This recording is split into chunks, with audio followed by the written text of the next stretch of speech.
السلام علیکم ناظرین، پاکستان سپر لیگ کے لیے سپلیمنٹری اور ریپلیسمنٹ ڈرافٹ مکمل ہو گئی۔ تمام ٹیموں نے کون کون سے کھلاڑی پک کی ہے، مکمل اپڈیٹ کے ساتھ آپ کو آگاہ کیا جائے گا۔ ناظرین، اگر آپ نے ابھی تک ہمارے چینل کو سبسکرائب نہیں کیا تو ویڈیو میں آگے بڑھنے سے پہلے چینل کو سبسکرائب کریں تاکہ آپ کو کرکٹ کے حوالے سے تمام تر اپڈیٹس وقت پر ملتے رہے۔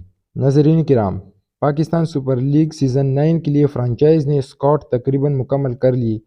ریپلیسمنٹ کیٹیگری میں پشاور زلمی نے لونگی انگیڈی اور نور احمد کی جگہ وقار اسلم خیل کو پک کیا۔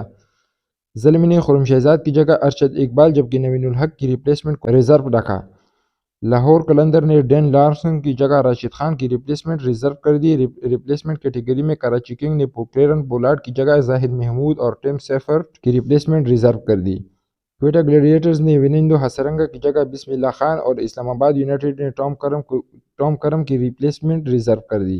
سپلیمنٹری ڈرافٹ میں پشاور زلمی نے لوک وارڈ اور سفیان مقیم، اسلام آباد یونائیٹڈ نے عبید ملک کوئی اور حیدر علی، لاہور قلندر نے بنوکا راجاپکسا اور طیب عباس، ملتان سلطان نے جانس چارلس اور محمد شہزاد، کراچی کنگ نے لیوائس ڈی پلوئی اور محمد روہید کو اسکواڈ میں شامل کیا، جبکہ کوئٹہ گلیڈیٹر نے سپلیمنٹری کیٹیگری کے پہلے راؤنڈ لیواری اوینز کو شامل کیا جبکہ دوسرے کھلاڑیوں کو ریزرو کر دیا۔